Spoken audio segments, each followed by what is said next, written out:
The Fearless Podcast, in a time of deceit, telling the truth, is a revolutionary act. All right, y'all. Welcome back to the Fearless Podcast. This is episode 67, and I got a special guest in the studio. Hello. Hi, dear. How are you? Doing great.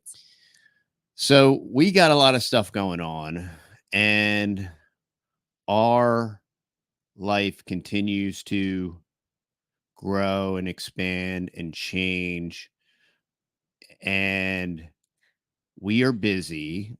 And then we have family emergencies that people break bones and different things, and it kind of changes your schedule and all that stuff. So that's what we have going on. And the older boys that started the channel, they're continuing to expand and grow and do their different businesses. And so they're incredibly busy. Yes. We're all incredibly busy, and we're trying to continue doing all of the things. And you're going to have to move your microphone closer. I don't think I can. You can. There you go. Thank you.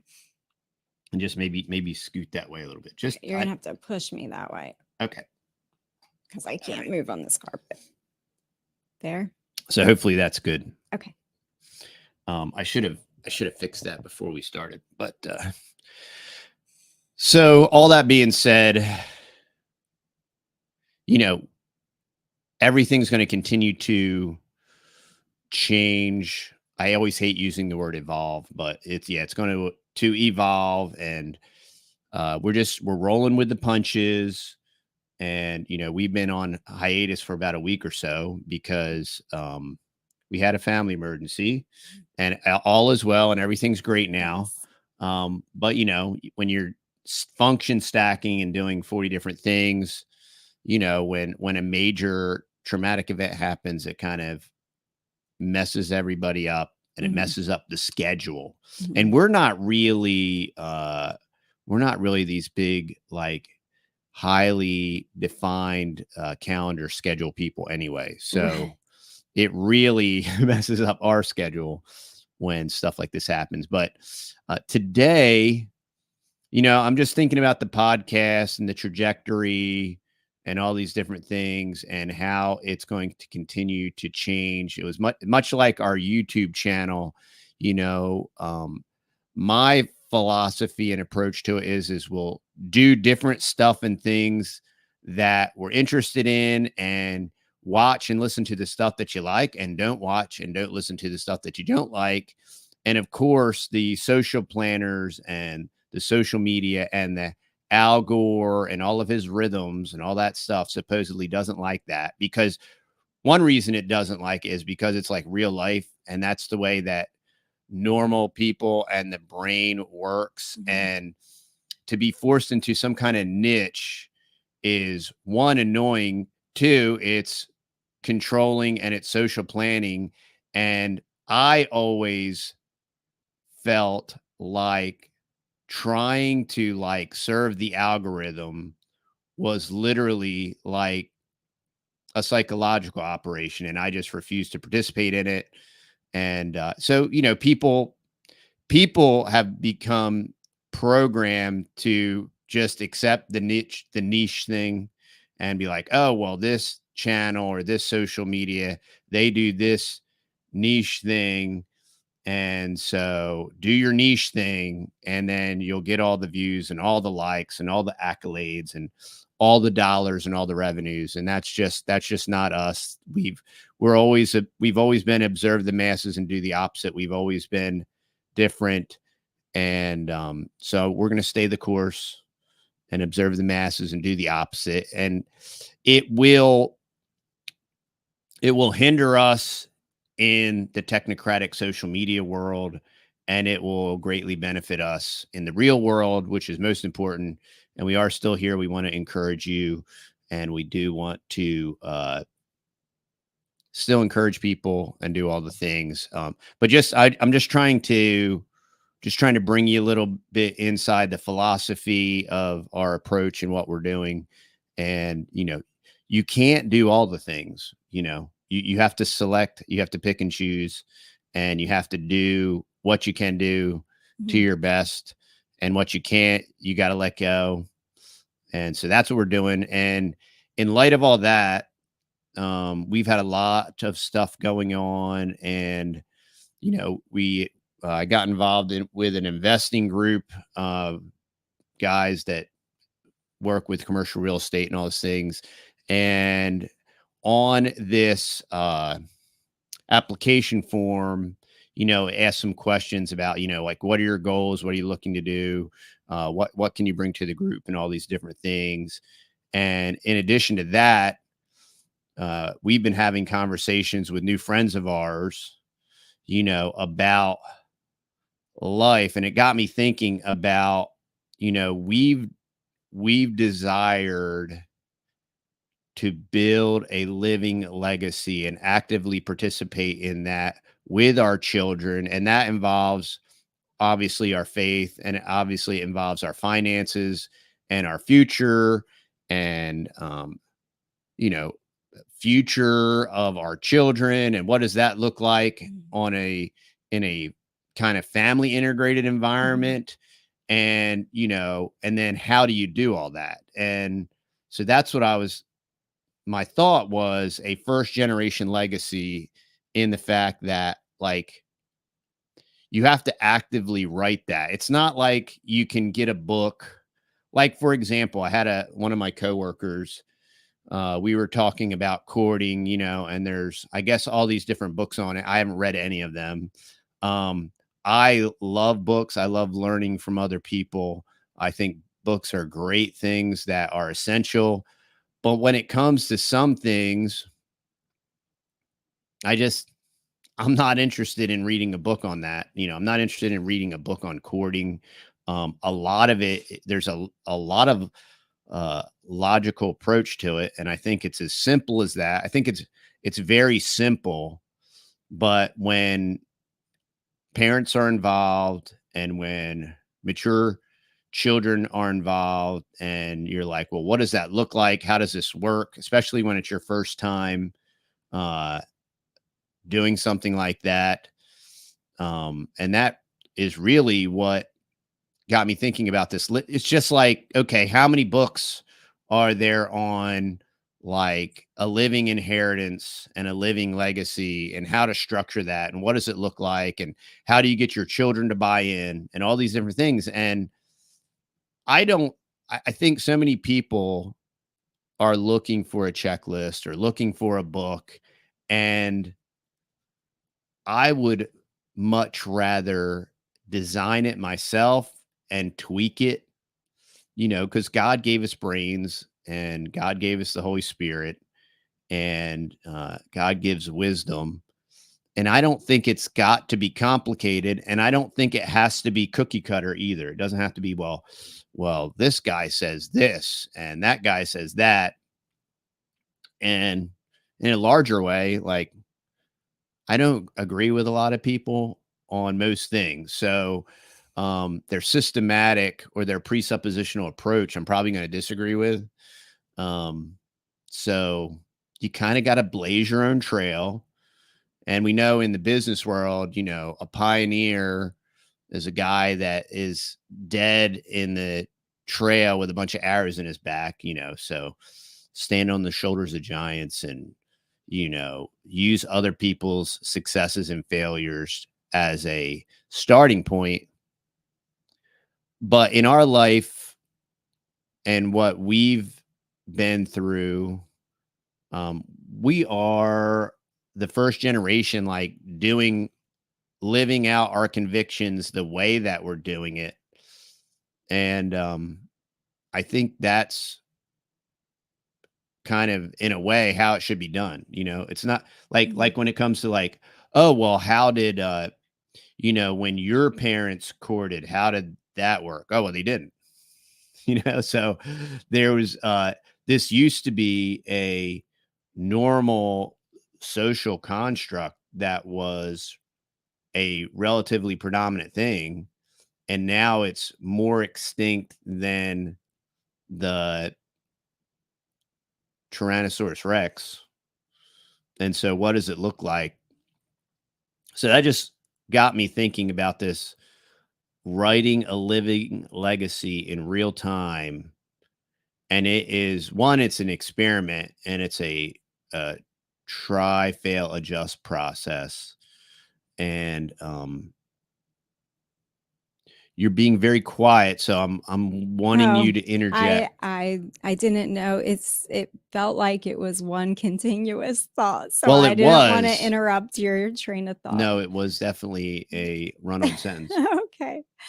Um, yeah. Uh, I mean, there's so many different aspects to all of that, and I think that also when you're talking about um well, when you're talking about creating a living legacy, as far as you're sharing your faith, discipling your children, that requires a lot of time and a lot of input. And discipleship is, I mean, it is purposeful. And I mean, everybody has different um, personalities and approaches to things too. And like for me, I am more like book oriented, so I do rely more on books. I even if it's things that we don't agree with, I can take those things and then use them as a sounding board, kind of, to be like, okay, well, this is a really good topic here, and this is why we don't see it this way, or we would do it differently. And then also, just like you said, using our real life experiences. I mean, we do have our parents that we could say, okay, they did things this way and this worked, this didn't work. We did things this way in our young lives, or young married lives, or before we were married, and this worked, this didn't work. We obviously want our children to do better than us. We want them to excel us in all areas by the grace of God.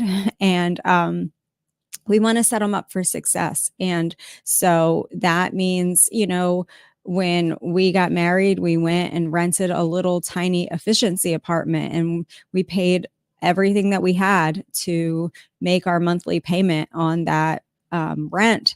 And so we have that experience, and we said, we don't want our children to have to go in town or out in the country somewhere and pay everything that they're making every month towards rent. I mean, we want them to be able to start better than we started. So that's always been a goal. I mean, ever since our children were babies born, we always said we don't want them to have to restart and rent something and then have some big mortgage and be tied to that, and the stress that comes with the financial responsibility of that. So that was always a goal, is to at least have enough land. It doesn't take much land. You can put several houses on a small piece of land, but just to be that multi-generational family farm where they can get started, even if it was a tiny house of some sort or kind or structure, or if it was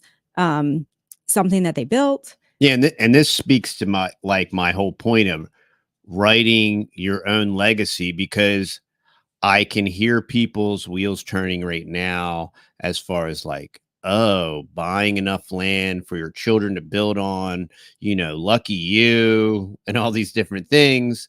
But when we set and structured our goals, as this was a goal that we had uh many years ago, 10 years ago, and when that is your goal and it takes you 10 years, the land that the boys, uh, that the family's going to be building on was technically just purchased last year. So it took us 10 years to accomplish part of that goal. It doesn't happen overnight. And it's our plan that's specific to us. How you do that is you're going to have to write that. And that's all part of, like, there's not a book on how to do this. And, how do you get your children to buy in? And what if your children don't want to stay on the property? And these are all different things that probably aren't written in a book. And these are different variables and factors that we don't necessarily know the answer to now. Time will bear most of this out. Sure.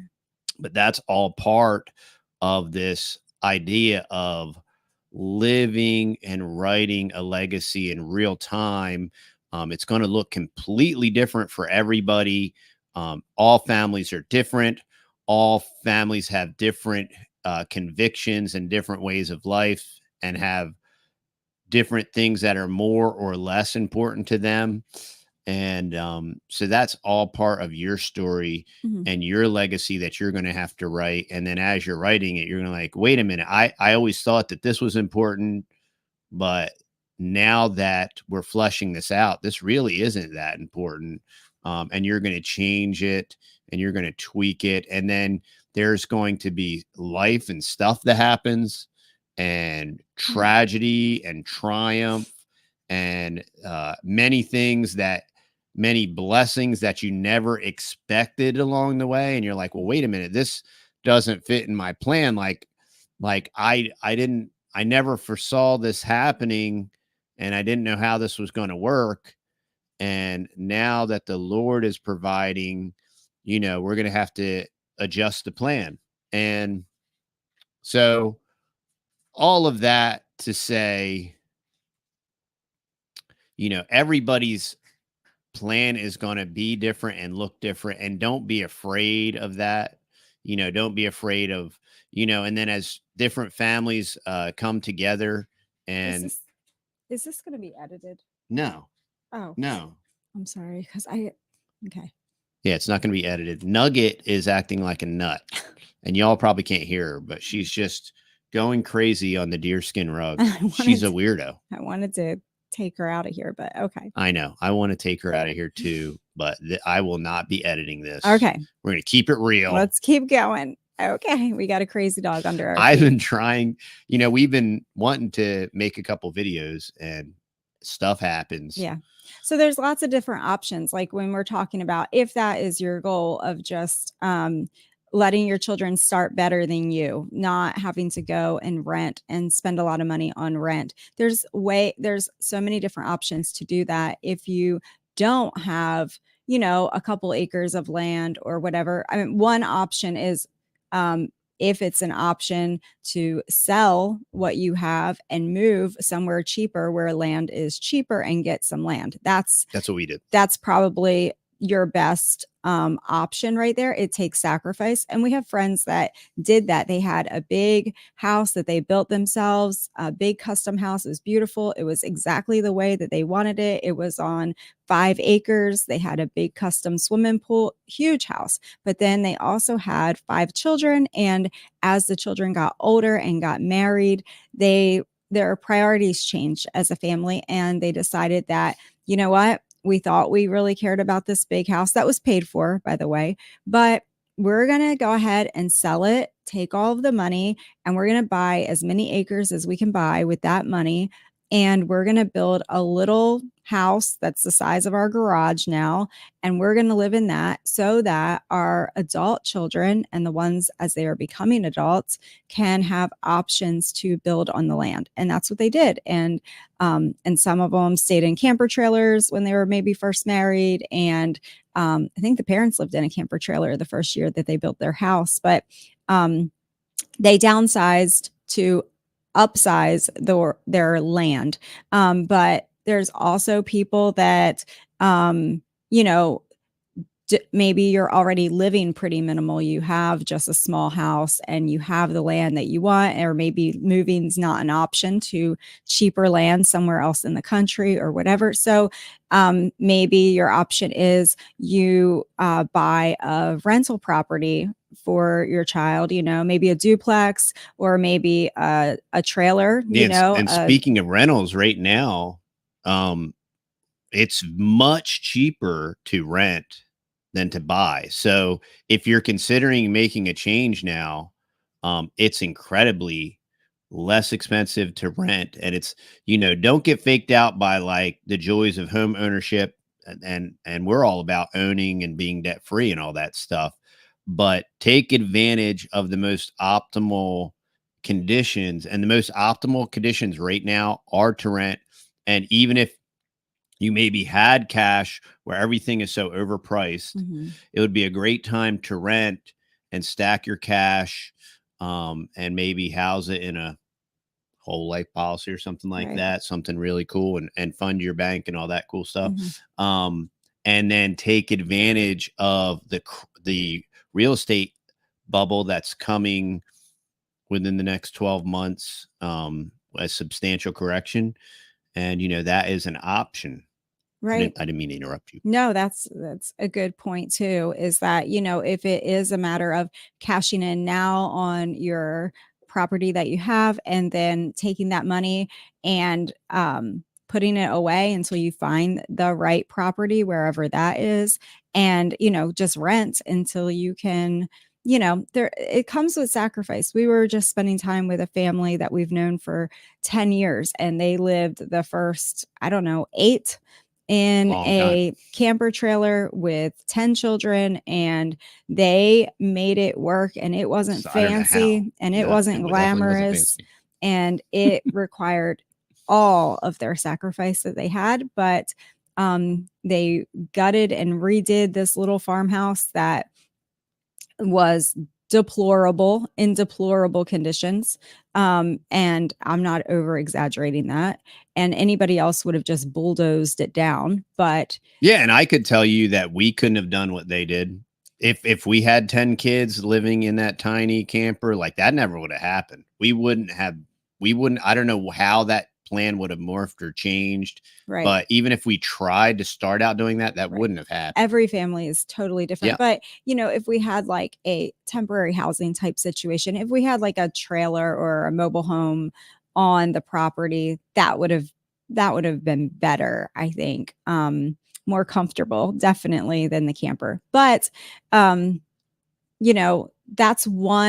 just one tiny aspect, and then when you get into, I think you were touching on courting and courtship, I do rely too, like, on some people's experiences, and there's just different personalities, of people. I think that, like, I find security in reading, even if I disagree with 50% of the stuff. Like, I find security in reading some things if it's written by people that are similar, like-minded, and have similar experiences, or are in the direction that we're going.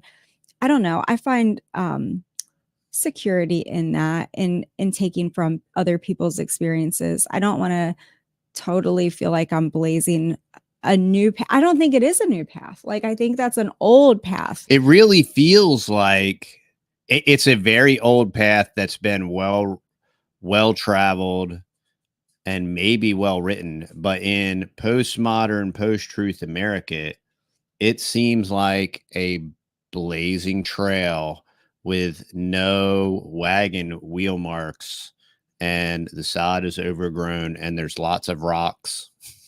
And yeah. But like the books that we're using, like the Man of Steel and Velvet, if there is any type of premarital books, or young married or old married books to read, that the Man of Steel and Velvet, I think, is a great, when you talk about communication, any aspect of marriage, finances, it hits on every single aspect of marriage. And then you have the complementary books to that, which is the Fascinating Girl book, which is the pre-marriage woman's, young ladies book, and then the Fascinating Womanhood book. And I know there's a lot of good books out there. I'm just saying those. Yeah, older books. Like there's no modern book. Right. And I think that's more what I meant. Like, there's no type of modern book written in the last 20 years, in my opinion. Probably not. That, in modern, that's a very broad term. Not that, I guess I should say postmodern. Right. Well, so much of, I think, even modern Christianity is probably going to be tainted with equality, or these ideals that, like, the woman's going to come to this marriage with all of these. And how do you communicate in these, like, feminine ways between you and your husband? It's diluted fourth wave feminism. Right. It's why, Tim Walz is like this great vice, the psychological operation. Right. But yeah, it's just like effeminate, like the way they extracted the word effeminate from postmodern Bibles, Hmm. is literally the fundamental point of the way that postmodern day Christianity has been deconstructed. Right. And feminized. So, I mean, you'd have to be very selective, but if y'all have Castrated. any great materials or suggestions, that would be really great. There are some out there for sure. And our oldest son has read, I think one book he read a few months back was The Sacred Search. And that author has written many books in his lifetime, but my son said he got a lot out of that book. It was really a great book. And then, of course, the ones that I just mentioned, they're old, but they're just really practical in all aspects. I mean, it covers every aspect of marriage. And if you would heed some of that wisdom and glean from it, you would save yourself a world of hurt, in your marriage. So, but then to a point, And I wasn't like trashing the books, but what I was saying, as far as like writing, like you're not going to find a book that says, right, how to write and live your family's legacy. right. Now, you'll find different books on different components and different building blocks and what that looks like. And yeah, and I certainly wasn't like poo-pooing that or like putting that down. I mean, books are great, from learning from other people's experiences. But when it comes to reconstituting, a traditional, patriarchal, familial homestead, I mean, historically, this is the way that it was done. I mean, people, you didn't go to college to get a good education, to get a good job, to fly to LA, to rent an apartment, right, 3,000 miles from your family. That was all part of the deconstruction process. And yeah, sure. so there's no book on this, like as a package deal, like what does this look like? How do you do it? How do you start? What's the middle look like? What's the end look like? And then how do all the moving parts and interacting pieces work? And that's where the encouragement that I wanted to give is you just have to do it, and you do have to start. Like we wanted family land, and we wanted to be able to actively develop that family land with our children as they grew.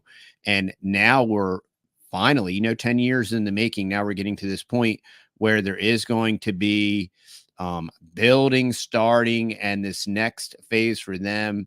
And how incredibly encouraging. And this, what's really fascinating is we're living in this postmodern deconstructive world, and there's assassination attempts, and we have the most existential threats to society in this upcoming election that happens every 4 years, and all these different things. And if you turn on any kind of news or read any kind of thing, like the sky is falling, and all the food is poisoned, and the money supply is ruined, and all these different things. But in reality, in IRL, if you are actively serving God, if you're actively worshiping God, if you're actively seeking his face and his direction, and he's lighting your path, and every step that you take, even though the world is going to hell in a handbasket, and we're watching the manifestations of Antichrist and many Antichrists and its system, and the book of Revelation, and all these different things, there's still so much joy, and there's still so much achievement and accomplishment actively currently happening as they, them, and those are deconstructing the patriarchy, deconstructing man and womanhood and doing the age of Aquarius and androgyny and egalitarianism and complementarianism and, Kool-Aid punch, diluted fourth wave feminism and all these different things. But life goes on, and we are commanded to be fruitful and multiply. And now as our sons mature, they're looking for spouses, and we're watching this progression take place. And there's so much fulfillment and joy in that. And Satan can't steal that, regardless of everything else that's going on. So this is where our other perspective comes in, where you actively participate and do and control what you can control. And in a very real way, Nelson Nash talks about it. He talks about noise canceling headphones, right? And so you got to put on the noise canceling headphones, and you just have to put the noise cancellation button on. And really, with a lot of this stuff, with the social media and the social engineering and the Twitterverse and, elections and the Republicans and the Democrats, that beat will go on until the kingdom and New Jerusalem and everything gets squared away. But until then, we're going to occupy, right? And we're going to actively wait. We're going to serve. And there's still going to be victories there. And there's still going to be, it's so fascinating how the Lord provides. And, even financially, when you're looking at like, well, what do we do? What do we do with our money and our investment and all these different things? And then the Lord just opens a door and you're like, wow, that's what I wanted to do. And I was wondering how we were going to do that. And then the Lord opens a door and it's like incredible. And you're like, how does this even exist? And the Lord just provides, and I'm sure it's going to be the same for our children's spouses and all that stuff. That's the way the Lord does things, is if you are consistent and persistent and you know what you want and you stick to it, hell or high water, like regardless of whatever's going on, regardless of what other people think, regardless of circumstances, regardless of whatever you perceive may or may not be happening, you stay the course, you stick to it, you keep your head down, and you work hard every day. And when the time is right, the door opens. Right.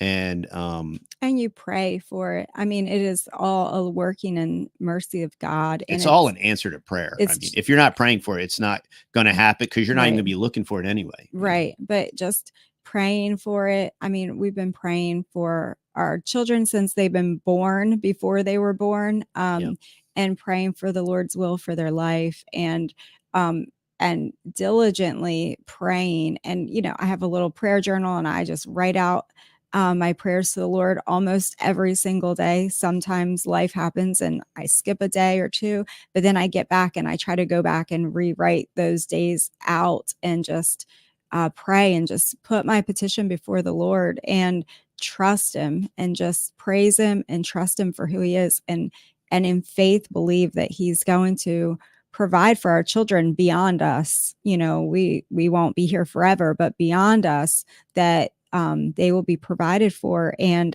all of their needs, not only spouses for them, if that's what the Lord wills for them, but also all of their needs just provided for, and just to give them wisdom and direction as they continue to live on in this wicked world. Long after we're gone, they're going to need the Lord's hand in all of that. Yeah. And what's really important, I think, about that, if I use myself for an example, and not to go on like a rabbit trail or a tangent, but I can remember being in my 20s and us being newlyweds and then our first child. And I remember, and from that current eschatological position and with the current events and all that stuff, I mean, I would never have dreamed that 2023 would have came and went, Mhm. and this is really where your goals and your plan come into play, because if I had taken that younger version of me and the thought process and everything, and how like that has completely been rebuilt and with totally different values and totally different perspectives and totally different goals and desires and all these different things.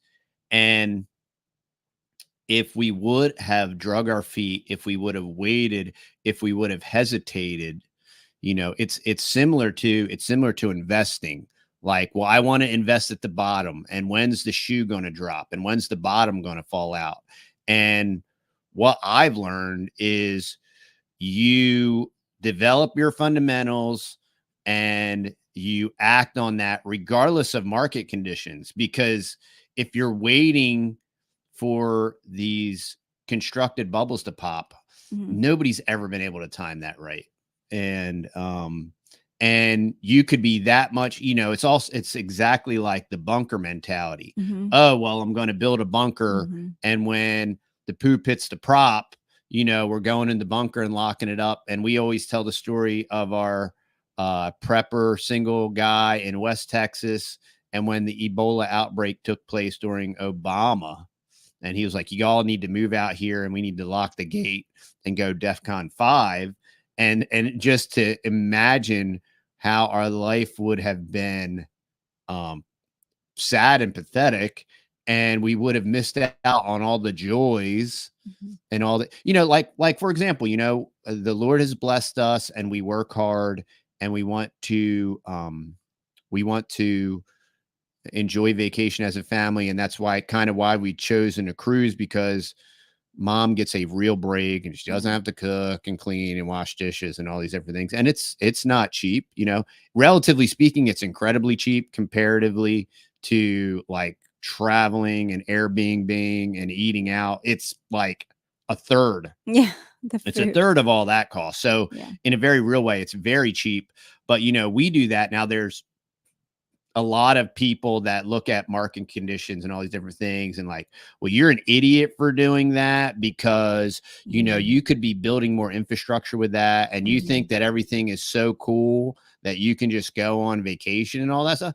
And No, we don't think everything's so cool. no, but at the same time, you know and this is when I say you have to enjoy life. Like, you can wait for the shoe to drop, you can wait for the dirty nuke, and you can prepare. And if you're not enjoying life during you're missing. I think the perfect example is in whatever year that was, when that Ebola thing happened. That had to be 14. was that I think it was 14. well, we moved in was it that same Yeah. year? Mhm. Yeah. Wow. Yeah, 14. That's 9 years ago. Mhm. And what if we would have made that decision and done that? And we would have basically missed out on all of everything that we have. We wouldn't have the ranch. We wouldn't have the cows. We wouldn't have the property next door. Mhm. And, the sky was falling, and this existential threat. Mhm. Is this sounding familiar to anybody? Mhm. Like, and now full blown communism, and there's only one true orange messiah that can save us all. And if you don't do your civil duty and vote, don't complain. All these different things, right? And it's the same story over and over again. And you have to act. You have to actively write your living legacy. And if you are waiting for the perfect moment, if you're waiting for the perfect opportunity, if you're waiting for the perfect person, if you're waiting for the perfect church, it's never going to happen. Mhm. It's never going to happen. Mhm. And you're going to be living in a shed Mhm. in the woods, and your family's going to be ostracized, and your family is going to be very confused, and your children are going to be confused, Mhm.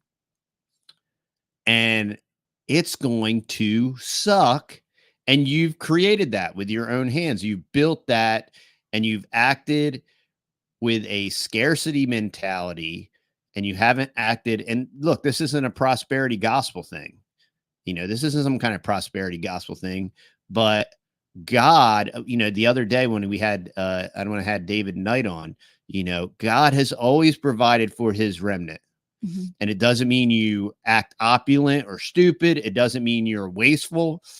But if you act with integrity and you apply real fiscal principles and hard work and dedication and commitment, and you are consistent and you Mhm. are faithful to God, he will honor you. And we certainly are not perfect, and we deserve hell. Like, we deserve absolutely nothing. Mhm. We deserve hell. And if we got what we deserved, we would all get cast into hell. But God is faithful, God is good, and God rewards um, faithful children. And if you're not faithful and you are his, I just had a conversation with a father of four, a beautiful family. And if you're his and you're not faithful, he's going to whoop you into where you need to be. And if he's not doing that, you're not his. Okay. Mhm. And that's just the reality of the matter. And um, I'm thankful that I can have those conversations with people. It's heartbreaking. It's devastating. And it's sad to watch Mhm. someone who could be very successful and has a beautiful family and could build a living legacy kind of self-destruct and self-mutilate and just worship themselves. Um, But it's the culture. it is totally the The culture culture is so strong, exclusively. and it's just sad where we are. I think as I wouldn't just say Americans, but any first world country, just the love of self, the self idol worship, the flesh, the all of it. It's just um, it's so strong that it will suck you in and it will destroy you. I mean, and even like you said, if you are a diligent person, but you just get sucked in by the fear that's always bombarded, like just the news and the social media, and it's just fear, fear, fear, and don't enjoy a minute or a day because everything is just this perpetual fear of politics, fear of world events, fear of famine, Yeah. fear of whatever it is, just keep stuffing your pantry and There's fluoride in preparing. the water. Yeah, preparing for the worst case scenario. But I mean, if you're living in that, you're not living, Right. you're surviving, but you're not living life and enjoying it. And there's definitely a balance. It says the wise man perceives the evil Hides and he himself. hides Yeah. himself. So, I mean, we should be Wise. wise. We should be looking around, Yeah. observing. But if you're always observing and you're always in panic survival mode, it's not a good, healthy place to be. And if you always, I've met a lot of men that had a very strong ethic, but they had such a small mentality, and they had such a scarcity mentality when it comes to, well, all I've done is make widgets, and so that's all I can do, and I don't know anything else, and I don't know any different, and I can't change. I mean, that is so It's so scary. crazy. And I can only make $30,000 a year, and how am I supposed to provide for my wife so that she can stay home, and how am I supposed to provide for all these children that God has blessed us with? I mean, obviously God's asleep. I mean, he's not really aware of what's going on. And, somebody needs to tell him or need to wake him up. But, the reality of that is, no, you need to change. You need to develop Mhm. skills. You need to work harder on yourself, develop your skills so that you can expand and grow. I mean, that's what's fascinating, amazing. And we do live in a communist Marxist country, and we have two regimes. We have the Marxists on the left and we have the fascists on the right, and the Constitution got burned up at the Civil War. but there are still vestiges of freedom, and God still provides for his people, and there is still so much opportunity. And how that has been squandered and wasted is, to whom much is given, much shall be required. And I think about that, and you know, and then you just think about the Bible, and the fact that we have a canonized Bible with 66 books in black and white that we can access, that we have multiple copies of, that we can read and memorize. And we have access to that. And to whom much is given, much shall be required. There are billions of people that don't have that. And I could go on a rant, but I'm not going to do that. We could probably wrap it up in closing.